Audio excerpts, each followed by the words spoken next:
Welcome to the Crypto Curious podcast. Every Wednesday, we dive into the dynamic world of cryptocurrency. If you're new, we recommend heading back to our early episodes where we break down the basics and give you a solid foundation to understand the crypto world. And for the Crypto Curious, the seasoned addict and the industry insiders, we're here to help you unpack the crypto news each week.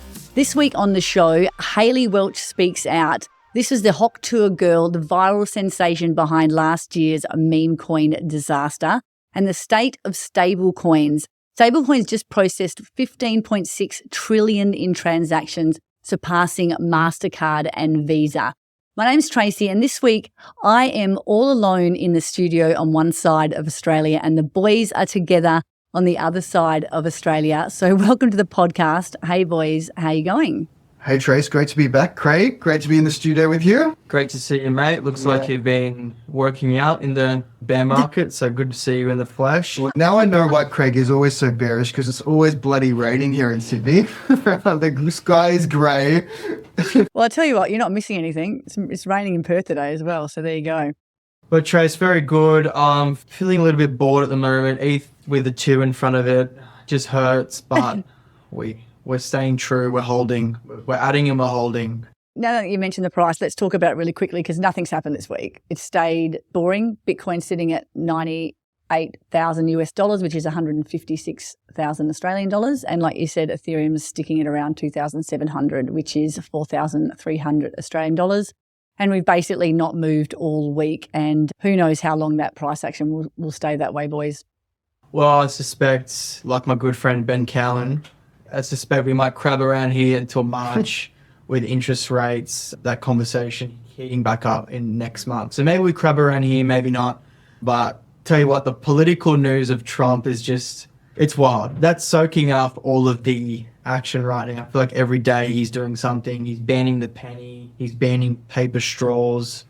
It's just funny stuff, and I can't wait till he gets back onto crypto again, because no doubt we'll see some pumping reactions. Everyone's bags, so we'll see. I think there's an interesting narrative coming out with that as well, because Doge is cutting so much money from the federal budget. People are expecting inflation is going to be not an issue moving forward because they'll be printing potentially $1 trillion less dollars next year.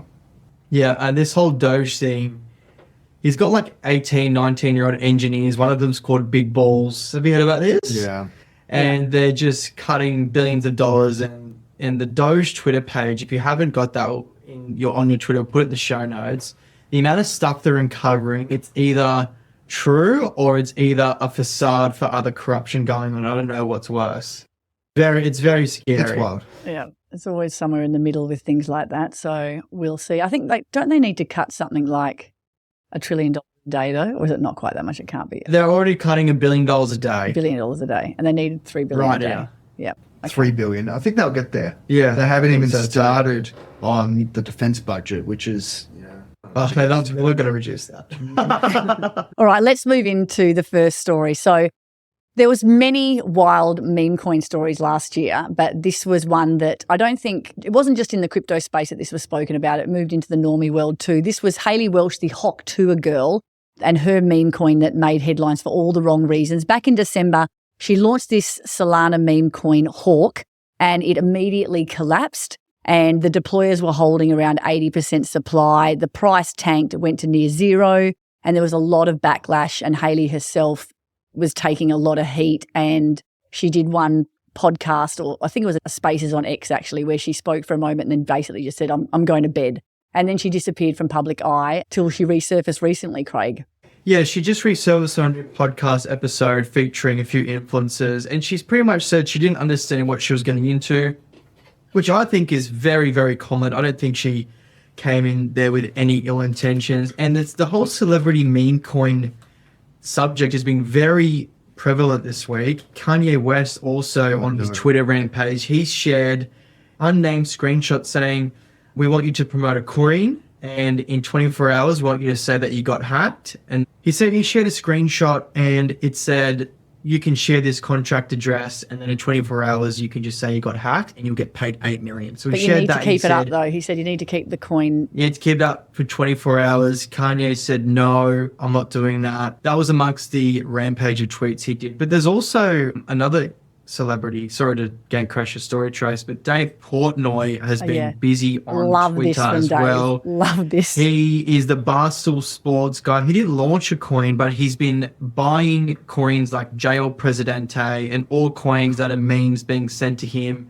He's essentially pumping them and dumping them on live on Twitter. This was interesting, the way that this was done from him, though, wasn't it? It was very interesting. And I want to cast our minds back 2017. Katy Perry had ICO coins on her nails. 2021, we had Justin Bieber buying apes and Jimmy Kimmel buying apes. Now we've got these guys launching meme coins. Like, this is one of the best top signals we've had in previous cycles. What's your take on this? Do you think we're closer than we think?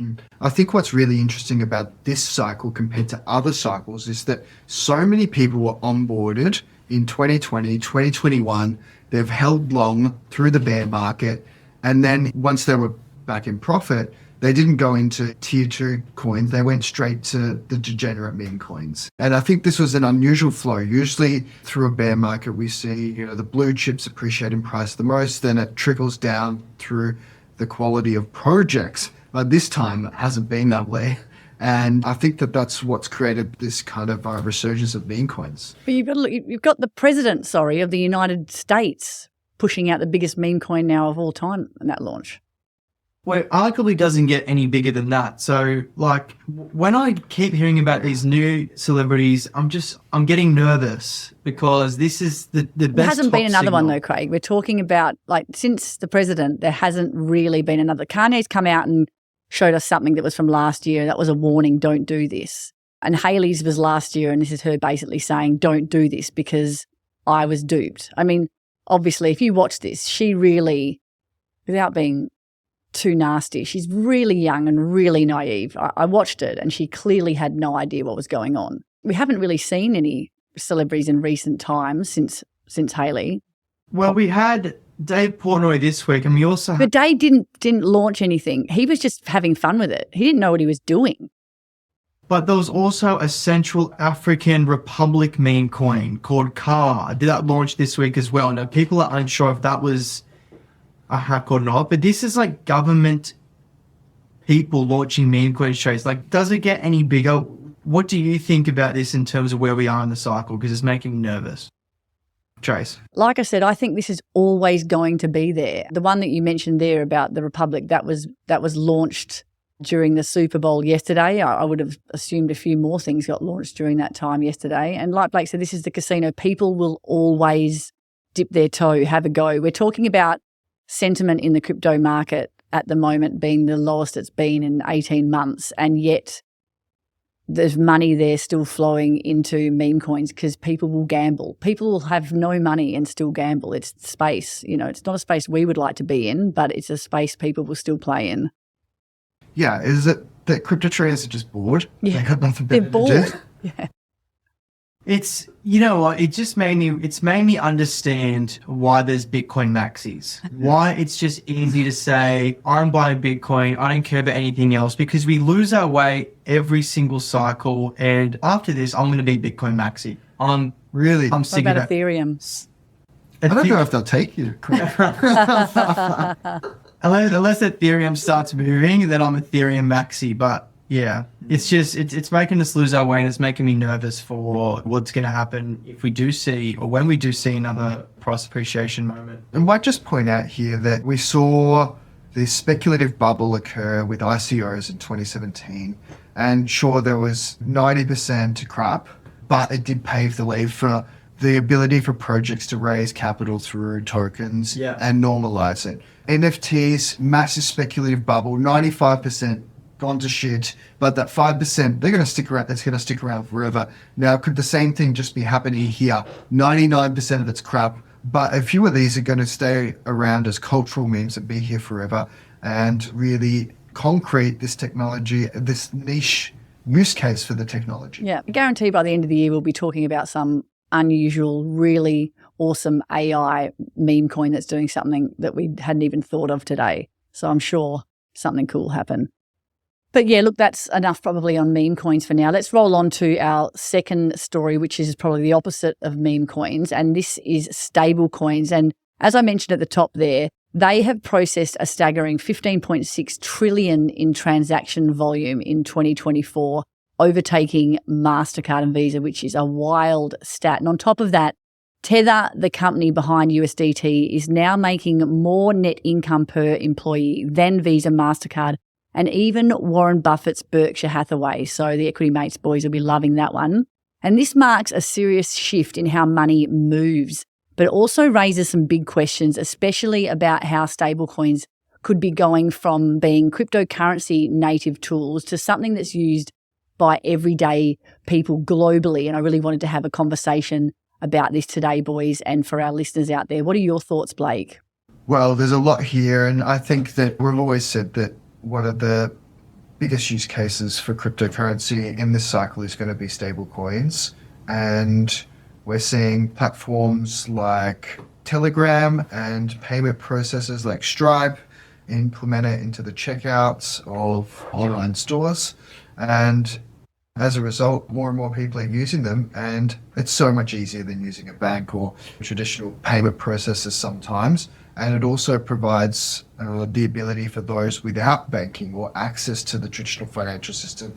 Like if you don't have a debit card or a credit card to do online shopping, then using a stablecoin could be a great solution for a lot of people. And this is just going to go for strength and grow exponentially.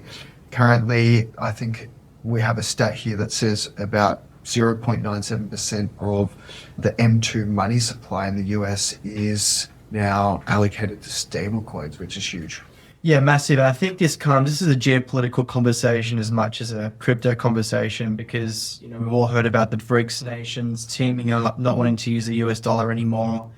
And David Sachs, who is the crypto czar for the Trump administration, he's openly said that stablecoins is a top priority for the administration in terms of coming up with some regulatory clarity. There's even a Genius Act, which is aimed at setting legal standards for stablecoins and ensuring their reserves are backed mainly by US Treasury bills. So I think the key here for the US is to just distribute and decentralize the global demand for US dollars. Like as you mentioned, Blake, if you have an agency and you have employees overseas, stablecoins are the perfect way to do it. You can send it in 2 seconds. And yeah, as you mentioned, Tether and Circle are amongst the biggest buyers of US Treasury securities. So these US stablecoins are already backed by the government bond. So the Trump administration focusing on this, I think, is a very, good proposition. And they are obviously focusing on that. Like I said, with David Sachs and what he's looking at in the moment, trying to clear the way with regulation. He's pushing for that stablecoin bill. So that changes everything. Yeah, but let's wait and see. I think these guys like Visa and Mastercard and PayPal all coming to the party. Could we be transacting with stablecoins when we do everything online? That could be a very, very true possibility. All right, I think we'll leave that one there, and then we'll move on to our news. And when we come back, we have loads of really interesting short, sharp news bites, everybody, so stay with us. Here's Steve Smith buying a coffee. He's actually also investing in crypto at the same time, using Bamboo. You take care of drinking coffee with your mates, we'll take care of investing the small change. Start investing your change today with Bamboo. Welcome back. You're listening to the Crypto Curious podcast. Time for our short, sharp news bites. As always, brought to you by the Bamboo app. Check it out. Who wants to go first today? I'll go first, Trace. Satoshi might be wealthier than Bill Gates. So new on-chain research suggests that Satoshi, with over 1 million BTC, is worth over $108 billion. So this is research from Arkham Intelligence, which is a blockchain address sort of, how do you explain them? They do on-chain analysis. On-chain analysis, that's the one. So if accurate, he would be the 16th most richest person in the world. And why this matters is because Nakamoto could still be alive. His identity is unknown. The HBO documentary about it, I'm not satisfied with that answer. I don't think it's what they said it was. But if he ever wakes up and ever activates those coins, that would be a very interesting scenario. I actually saw something yesterday that reported on the fact that they said quantum computing might be able to kill off some of the inactive wallets of his. and burn them. Did you see that? I might look Didn't say that. I might look into that for next week, folks. Stay tuned. All right, next up, FTX to repay creditors. So nearly after 3 years, FTX is finally, the Bahamas-based entity, is finally getting ready to pay back their creditors. Creditors with claims under 50 grand are going to receive 100% of their claim value plus 9% interest calculated from November 2022. And how it will work, payments will be processed by BitGo. They're a big custodian in the space. And what's interesting here is that a lot of people are pissed off because the strike price for Solana, The stone cold bottom. it was about $10, and now it's worth $200. So they're only getting 5% of the value, current market value of the assets they had at that point in time. So people are pissed, but at least they're getting something back. This is the first payment in how long? So how long has it taken? Okay, what's up next? So this one, long overdue, a major shift in US crypto policies. The SEC has reassigned 50 staff from its crypto enforcement unit, while Commissioner Pierce is now leading the new crypto task force. Meanwhile, the White House crypto czar is focusing on the National Bitcoin Reserve. So it wasn't just Gary Gensler that moved on. It's had a nice little clean out of all its staff. And this is a significant change. And under Trump's new executive order, the regulatory constraints are being dialed back. And this really paves the way for a much more crypto pro approach, which we've been talking about. And Commissioner Pierce really emphasises that the rules will still apply, but the shift really wants to enforce that it's really going to favour innovation over anything else. And with 15 states already exploring a Bitcoin reserve and this new stablecoin bill in Congress, the US really is looking like a very friendly place for crypto at the moment. Awesome. I've got one that's a bit of an older story that's had some development. So a few years ago, a Welsh computer engineer lost $1.2 billion of Bitcoin. He claims that his ex-missus in 2013 threw out a hard drive filled with 8,000 Bitcoins. Now, this is a story I've covered before, a couple of years ago, and he said to the council, if you help me find it, I'll give you half. So the council said no. Now, this council is actually planning to close the landfill to turn it into a solar project.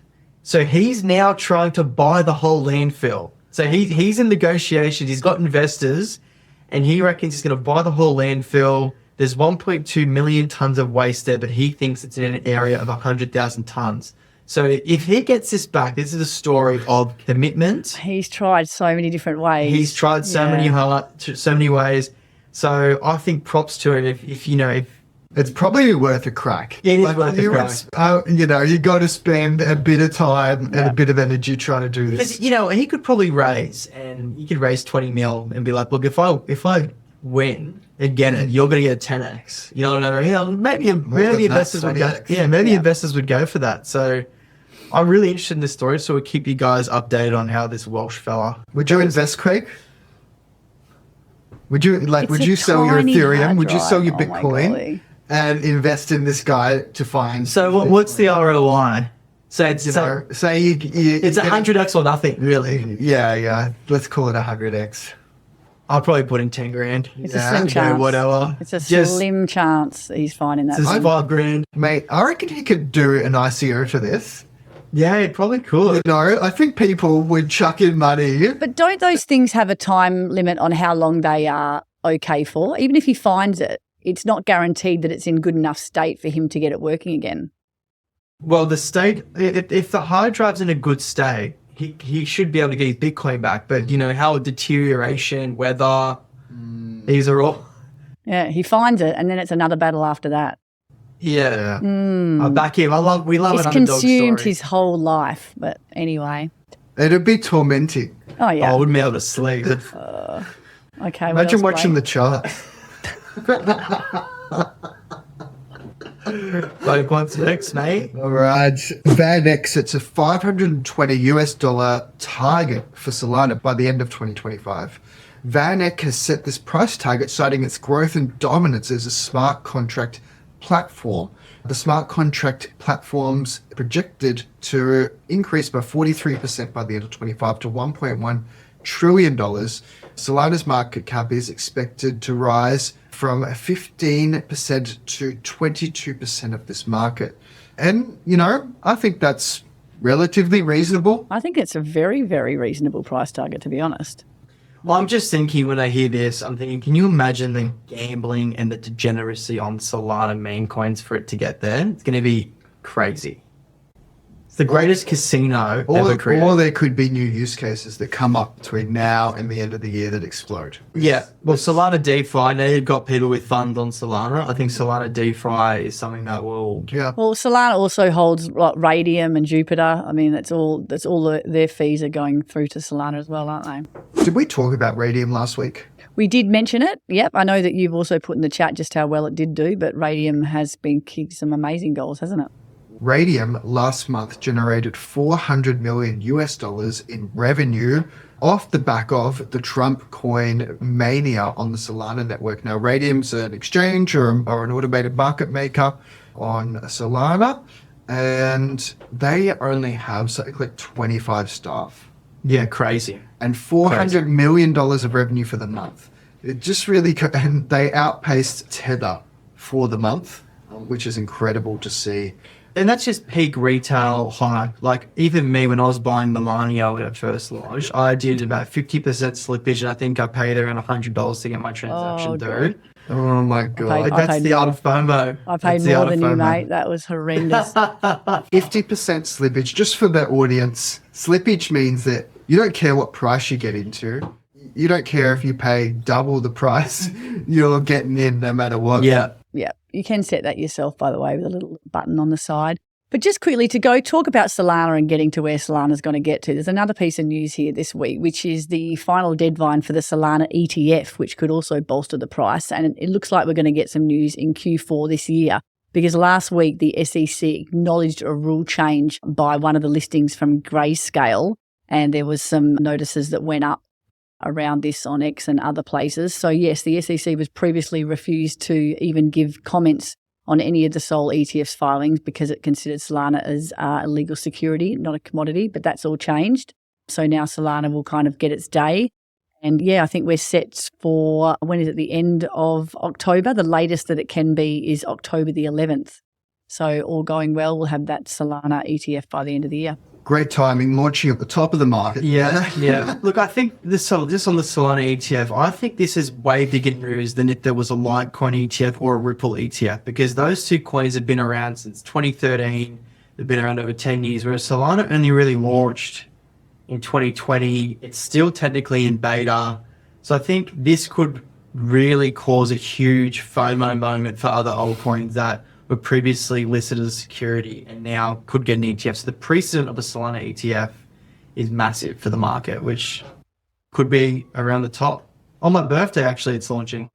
Well, you know. Talking about ETFs, we have Trump Media planning to launch a Bitcoin ETF. This is wild. Trump Media Technology Group is prepared to launch 3 ETFs under the TruthFi brand, including one that tracks Bitcoin. What do you think of this one, Craig? Trump is... How's it going to compete? He's going to profit from all this stuff. He's got the meme coin, he's got the DeFi, he's got the ETF. He's just playing his chips. And I'd say he's stacking his chips. Some people may say it's corruption, and it probably is. Some people may say.